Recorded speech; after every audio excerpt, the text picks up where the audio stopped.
नमस्कार मित्रांनो, मी पावटा उत्पादक शेतकरी. मी बघत आहात हे सरकारच्या नाकर्तेपणामुळे आज पावट्याची अवस्था तुम्ही बघू शकता.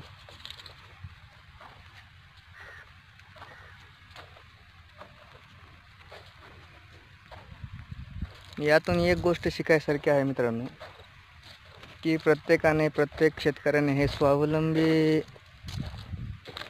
राहिलं पाहिजे.